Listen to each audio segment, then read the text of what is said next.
Good morning, class. Now that is the latest CBSE term-wise syllabus for class 10th. बेटे इसमें आपको term first और term 2 term मिलेंगे, जिसमें टर्म फर्स्ट में 3 पार्ट 3 यूनिट डिवाइड है और टर्म सेकंड में 4 यूनिट डिवाइड है। तो बात करते हैं हम लोग टर्म फर्स्ट की, जिसमें आपका chemical substances, nature and behaviour, जिसमें चैप्टर 1, 2, 3 आपको पढ़ना है, जो कि 16 मार्क्स के क्वेश्चन बेटे इस 3 चैप्टर से आएंगे। World of living chapter number 6, 10 marks का क्वेश्चन आएगा, ये बायोलॉजी का पोर्शन होगा। Natural phenomenon chapter number 10 and 11, 14 marks का क्वेश्चन होगा, जो कि फिजिक्स से रिलेटेड है बेटे। टोटल 40 मार्क्स हो गए और 10 मार्क्स का आपका इंटरनल असेसमेंट होगा। सेम पैटर्न टर्म सेकंड के लिए भी होगा, जिसमें आपका फर्स्ट यूनिट कंटेन करेगा chemical substances, nature and behaviour. Chapter 4 and 5 chemistry से रिलेटेड 10 मार्क्स का होगा। World of living chapter number 8 and 9 13 marks का होगा, जो कि बायो से रिलेटेड होगा। And effects of current chapter 12 and 13 physics से रिलेटेड है, जो कि 12 मार्क्स का होगा। And lastly natural resource chapter number 15 5 marks का है, जो कि बायो से रिलेटेड है। तो टर्म फर्स्ट के कंपेयर में टर्म सेकंड में बायोलॉजी के पोर्शन को ज़्यादा इसने कवर किया है, लेकिन टर्म सेकंड में बायोलॉजी के पोर्शन को बहुत ज़्यादा कवर किया है मार्क्स के अकॉर्डिंग। तो आइए टर्म फर्स्ट के सिलेबस को हम डिटेल में थोड़ा देख लें। सो जो पहला आपका यूनिट था chemical substance, nature and behaviour, उसमें आपको 3 चैप्टर मिलेंगे, जैसे केमिकल रिएक्शन। इसमें आपको क्या क्या पढ़ना है। पहला है chemical equation, balanced chemical equation, implication of balance chemical equation, types of chemical reaction, combination, decomposition, displacement, double displacement, precipitation, neutralisation, oxidation and reduction. Chapter 2 acid base salt. इसमें आपको क्या पढ़ना है, there definitions in term of furnishing of hydrogen and an OH ion, general properties, examples and uses, concept of pH scales, logarithm is not required. So importance of pH in everyday life, preparation and uses of sodium hydroxide, bleaching powder, baking soda, washing soda and plaster of Paris. Now chapter number 3 metal and non-metal. So metal non-metal में आपको बेटे इसकी properties को पढ़नी है, metals non metals की, and reactivity series like formation and properties of ionic compound की बात कर रहे हैं हम, ठीक है। Now term part 2 world of the living, इसमें आपका एक चैप्टर आएगा लाइफ प्रोसेस, बायो से रिलेटेड है, जिसमें living beings, basic concept of nutrition, respiration, transportation and excretion in plants and animals. तो ये जितनी भी बातें कर रहा है बेटे, ये लाइफ प्रोसेस में आपको प्लांट्स और एनिमल्स दोनों को रीड करना है और with very carefully.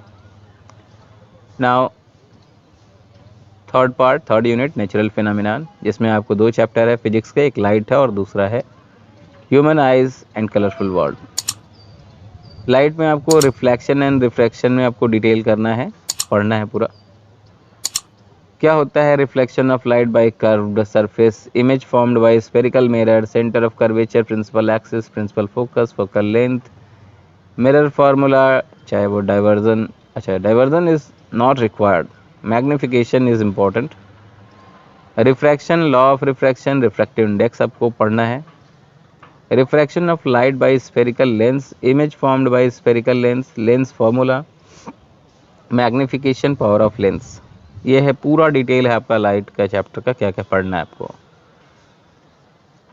Human eyes and colourful world में आपको क्या डील करना है बेटे, क्या पढ़ना है खुद से। Refraction of light through a prism, dispersion of light, scattering of light and application in daily life. So इतने टर्म्स वाइज आपके पोर्शन है बेटे जो आपको पढ़ना है। सबसे मोस्ट इम्पॉर्टेंट पार्ट यहाँ पे ये आता है कि भाई OMR शीट कैसे फील की जाए। तो बच्चे OMR शीट फील करने के लिए ना आपको बहुत ज़्यादा कुछ नहीं करना है। यहाँ पे आपके सामने देखो एक OMR शीट का मैंने सैंपल रख रखा है, ठीक है। उस सैंपल से आप फॉलो कर सकते हो। जैसे स्टूडेंट नेम है यहाँ पे, है ना। तो इन ब्लॉक लेटर्स, तो जैसे मान लो आप कोई नाम ले लो, राज जैसे है, तो आपने क्या किया, यहाँ पे आर भर दिया, आर, फिर ए, फिर जे। तो आपको कोई ब्लॉक राज जैसे नाम लिखा बच्चे, तो उसमें आपको कोई ब्लॉक छोड़ना नहीं है, सिंपली विदाउट गैप। लेकिन राज के बाद अगर आपका सेकंड नेम आता है जैसे सिंह, तो आपको एक स्पेस कर देना है, ठीक है, एक ब्लॉक ड्रॉप कर देना है, तो आपका हो जाएगा राज सिंह। ठीक है, अगेन आई रिपीट इट। जो ये ऊपर के ब्लैंक्स बॉक्स दिए हुए हैं, उसमें आपको लिखना है, जैसे सपोज करो नाम है राज, तो आपको आर ए जे कंटिन्यू करना है। सिंह लिखना है, एक ब्लॉक ड्रॉप करेंगे, SINGH।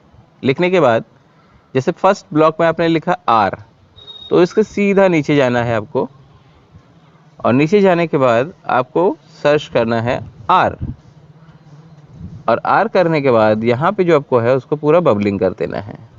ठीक है, फिर आता है सेकंड पार्ट आपका ए, फिर यहाँ पे आपको सर्च करना है, ए पे जाना है और सेकंड वाले में बबलिंग कर देना है। पूरा करना है बच्चे, ये नहीं कि जैसा आपको स्क्रीन पे दिख रहा है उस तरीके से नहीं, पूरी तरीके से बबलिंग होनी चाहिए। ठीक है, so that is the way you have to fill the student name and also on the same way the roll number. Generally क्या होता है कि आपको जितने ब्लॉक्स होंगे उतने ही रोल नंबर के डिजिट भी होंगे, लेकिन अगर ऐसा नहीं होता है, मान लो एक दो ब्लॉक्स बढ़ गए आपके OMR शीट में, then you will be started from zero, first you have to count it, और अगर एक दो ब्लॉक्स बढ़े हैं, इसमें दिया एक्स्ट्रा है, देन आप पहले ज़ीरो लगा लो, फिर उसके बाद लास्ट में वो डिजिट को फिल कर लो, और एज यूजुअल जो डिजिट आपने ऊपर लिखा है ठीक उसके नीचे वाले ब्लॉक्स में आप उस चीज़ को बबलिंग करोगे, centre code on the same way. Question number 1 option ABCD 4 option आपको मिलते रहेंगे।